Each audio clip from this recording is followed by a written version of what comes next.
నవ యువకుడు మొదటిసారి రాజకీయాల్లో పోటీ చేస్తుంటే ప్రజలు గుర్తిస్తే 75 ఏళ్ళ వయసు వచ్చినటువంటి చంద్రబాబు నాయుడు ఇంత పాపం మాటలు మాట్లాడుతున్నాం. ఇంజనీరింగ్ చదువుకుని ప్రజలకు ఏదో ఒకటి చేయాలి, నా ఊరికి ఏదో ఒకటి చేయాలని చెప్పేటువంటి ఆకాంక్షతో మేము చెప్పాం. ఇట్లాంటి దుర్మార్గులు ఉంటారా బాబు? చంద్రబాబు లాంటి ఆయన పార్టీలో మసిలేటువంటి దుర్మార్గులు చాలా మంది ఉంటారు. అవసరమా ఈ జీవితం మనకి? చెప్పినా కూడా ఎవరో చంద్రబాబు లాంటో లేకపోతే కొల్లు రవీంద్ర లాంటో పాపభీతి లేనటువంటి దుర్మార్గులు ఉన్నంత మాత్రాన వాళ్ళకి దడిచిన ప్రజాసేవ మానుకుంటానా అని చెప్పి అతను తిరుగుతున్నాడు. అటువంటి నవ యువకుడి గురించి ఇంత పచ్చి పాపం మాటలు మాట్లాడుతున్నారు మీరు. సరే, భగవంతుడు ఉన్నాడు. ఏంటి మత్స్యకారులకు గుదిబండగా మారిందంటే 2017 జీవో. 2017 జీవో అసలు ఏంటి? ఆ జీవోలో ఏముంది అంటే ఎంతసేపు మోసపు మాటలు. ఎక్కడైతే 100 హెక్టార్లు పైబడి ఉన్నటువంటి చెరువులు ఎక్కడైతే ఉంటాయో, గ్రామానికి సంబంధించినటువంటి ప్రభుత్వ చెరువులు ఎక్కడ ఉంటాయో ఆ చెరువుల్లో ఖచ్చితంగా పేరుదేమో మత్స్యకారుల సంఘాన్ని, దోచుకునేదేమో అగ్రవర్ణాలు, డబ్బున్న వాళ్ళందరూ కూడా వాళ్ళని అడ్డం పెట్టి బినామీలుగా దోచుకుంటున్నటువంటి పరిస్థితులు ఈ ప్రభుత్వం చూసి ఖచ్చితంగా ఆ సంఘ సభ్యులకి బ్యాంక్ అకౌంట్లోకి ఆ డబ్బులు వెళ్ళాలి అనేటువంటి జీవో తెస్తే దాన్ని తప్పుగా చిత్రీకరించడం. మీ గుండెల మీద చేసుకు చెప్పండి, ఈ జీవో ఏం తప్పు ఉందో. ఊరికే 2017 జీవో అంటుంది అయితే ఆ జీవోలో ఏంటి? జీవో సారాంశం ఏంటి? ఇటువంటి పాప మాటలు, బురదేసి విషపు మాటలు ఆయన మాట్లాడతాడు. దేశానికి ఎందరో మహనీయులను అందించినటువంటి గడ్డ కృష్ణా జిల్లా. ఇప్పుడు కొత్తగా గుర్తుకొచ్చింది కృష్ణా జిల్లా ఎందరో మహనీయులను అందించింది. జాతీయ జెండా రూపశిల్పి పింగళి వెంకయ్య ఈ గడ్డపైనే పుట్టాడు. మొట్టమొదటి జాతీయ జెండా ఎగిరింది ఇక్కడే. బ్రిటిష్ హయాంలో బందరు వెలుగు వెలిగింది బందరు బ్రిటిష్ హయాంలో. 2014 నుంచి 19 దాకా చంద్రబాబు హయాంలో ఏం జరిగింది? ఒక్క అధికారి, జిల్లా కలెక్టర్తో సహా ఒక్క అధికారి కూడా బందర్లో ఉండేవాడు కాదు. మొత్తం అందరూ బెజవాడలో ఉండేవాళ్ళు. ఆఖరికి ఆగస్టు 15, జనవరి 26 జాతీయ జెండా కూడా కలెక్టర్ వచ్చి ఎగరేసేవాడు కాదు. డిఆర్ఓతో ఎగరేయించేవాళ్ళు. జిల్లా అధికారులందరూ కూడా బెజవాడలో కాపురం ఉండేవాళ్ళు. వారం సోమవారం ఒక్కరోజు అది కూడా వాళ్ళకు బుద్ధి పుడితే గ్రీవెన్స్కి వచ్చి కాసేపు గంట కూర్చుని వెళ్ళిపోయేటువంటి పరిస్థితులు. అది కూడా కలెక్టర్ ఎక్కువ రోజులు వచ్చేవాడు కాదు. జాయింట్ కలెక్టర్నో డిఆర్ఓనో కూర్చోబెట్టేవాళ్ళు. వారం సోమవారం ఒక్కరోజే కాస్తో కోస్తో ఆ గ్రీవెన్స్ పేరుతో ఒక గంట సేపు అధికారులు కూర్చుని వెళ్ళిపోయేవాళ్ళు. ఇది చంద్రబాబు నాయుడు ఏలుబడిలో బందరకు ఉన్నటువంటి దుస్థితి. ఇవాళ ఈయన వచ్చి అసలు మామూలుగా ఈయన ఇప్పుడే రాజకీయాల్లోకి వచ్చినట్టు చంద్రబాబు నాయుడు గారు, ఈయన ఇంత క్రితం ఎప్పుడు ముఖ్యమంత్రి చేయనట్టు ఇప్పుడే వచ్చి నన్ను ముఖ్యమంత్రి చేయండి అని మొదటిసారి ఓట్లాడుకున్నట్టుగా బిల్డప్ ఇస్తున్నాడు ఈ బిల్డప్ బాబాయ్. ఇవాళ బందర్కి మళ్లీ వెలుగేలా వచ్చింది?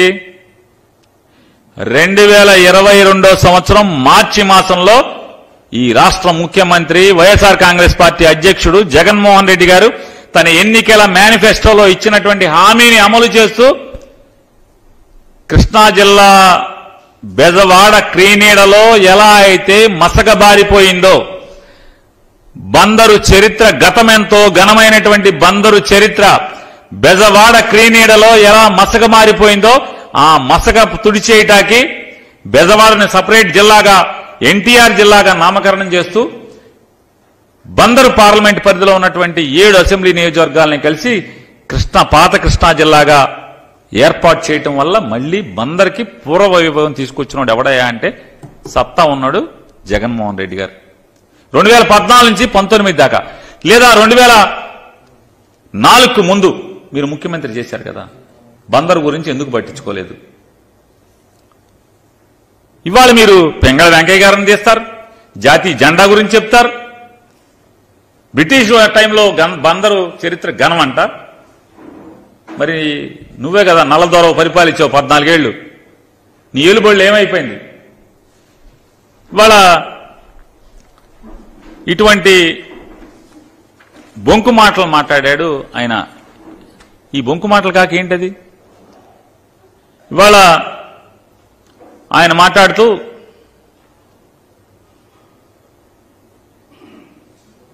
సైకో జగన్ ఒక్కో ప్రాంతానికి ఒక్కో సైకోను తయారు చేసి మమ్మల్ని మానసికంగా దెబ్బతీయాలని చూస్తున్నారు. నేను మిమ్మల్ని మానసికంగా ఏం కుంగదీశాను? ఏ రోజన్నా మీ గురించి, మీ కుటుంబ విషయాల గురించి, మీ వ్యక్తిత్వం గురించి ఏ రోజన్నా నేను మాట్లాడి ఉన్నానా?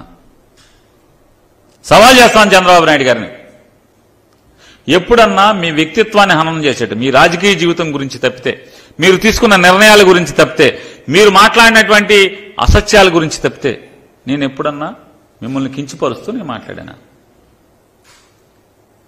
ఇవాళ మీరు ఈ రకమైనటువంటి విషాన్ని జిమ్మేటువంటి కార్యక్రమం చూసుకుని, విషపు డబ్బా ఇడ్చుకుని బస్సు ఎక్కి ఊరూరా తిరుగుతున్నారు హెలికాప్టర్ వేసుకుని. మీరు ఆయన చెప్తాడు 5 ఏళ్ల పాలనలో బందరుకు ఏం చేశాడో చెప్పే ధైర్యం పేరునా నీకుందా అని.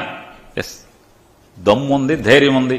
5 ఏళ్లలో నేనేం చేశాను, జగన్మోహన్ రెడ్డి నాయకత్వంలో మచిలీపట్నానికి ఏం చేశానో దమ్ముగా చెప్పే ధైర్యం ఉంది.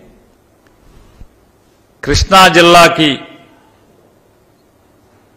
దశాబ్దాలుగా కూడా కాదు, శతాబ్దాలుగా కృష్ణా జిల్లా ముఖ్య కేంద్రంగా మసిలినటువంటి వెలిగినటువంటి మచిలీపట్నానికి పూర్వ వైభవాన్ని తీసుకొచ్చేటువంటి ఏ పనైనా చేసింది పేర్ని నానినే. నాడు రాజశేఖర రెడ్డి గారి హయాంలో గాని, లేదా ఈనాడు జగన్మోహన్ రెడ్డి గారి నాయకత్వంలో గాని బందరికి పూర్వ వైభవాన్ని తీసుకొచ్చేటువంటి ప్రతి పని పేర్ని నాని తీసుకొచ్చాడు.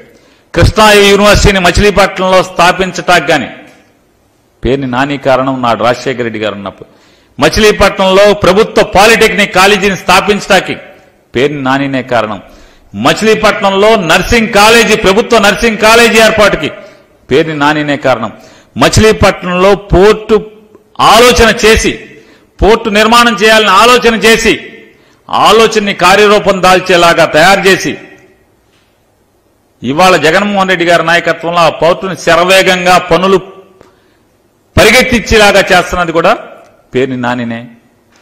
మచిలీపట్నంలో మెడికల్ కాలేజీని ఆలోచన చేసి జగన్మోహన్ రెడ్డి గారి దగ్గర బతిమాలి ఆయన అడిగి, సార్ మాకు మెడికల్ కాలేజీ ఇవ్వాలని చెప్పి ఆయన ఒప్పించి మచిలీపట్నంలో మెడికల్ కాలేజీ ఏర్పాటు చేయించడం, శాంక్షన్ చేయించడమే కాదు, కాలేజీ ఓపెన్ చేసి వాళ్ళ మొదటి సంవత్సరం విద్యార్థులు 2వ సంవత్సరంలోకి వెళ్లేటువంటి పరిస్థితులకి ఈరోజు తీసుకొచ్చానంటే ఎవడాడు? పేరు నాని. ఇవాళ ఇల్లు లేని నిరుపేదలకి 26,000 పైచిలుకు మందికి నిరుపేదలకి ఇళ్ల స్థలాలు కొనుగోలు చేసి ఇప్పించినటువంటి కార్యక్రమం ఎవరు చేశాడంటే పేర్ని నాని చేశాడు. బందర్కి మీరేం చేశారు? 3 సెంట్లు స్థలం ఇస్తా అన్నారు, పట్టుమని 3 గజాలు ఎవరికైనా ఇచ్చారా నీ ప్రభుత్వంలో? ఒక్కసారి మీ బొంకు మాటలు కూడా ఒకసారి చూపిస్తాను. ఒకసారి మీరు వాళ్ళు ఏదైతే నిన్నొచ్చి మాట్లాడారో 2014లో కూడా మీరు వచ్చి బందరు కోనేరు సెంటర్లో 2014 ఎన్నికల్లో బందరు ప్రజలకి మీరేమేమి బొంకారో కూడా, అందులో ఏం మీరు అమలు చేశారో కూడా మీరు సమాధానం చెప్పండి. ఒకసారి మీకు చూపిస్తాను.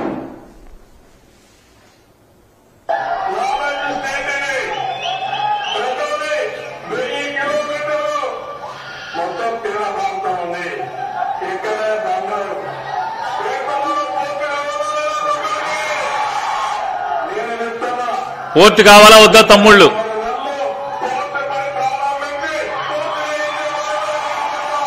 గెలిచిన 6 నెలల్లో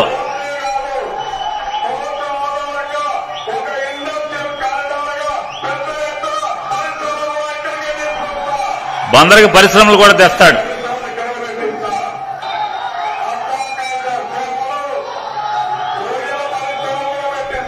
చేపలు, రొయ్యలు.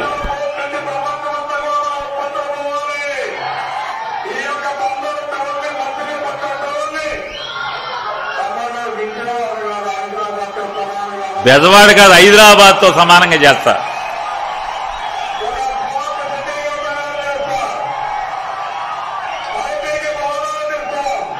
సాఫ్ట్వేర్ కంపెనీలు కూడా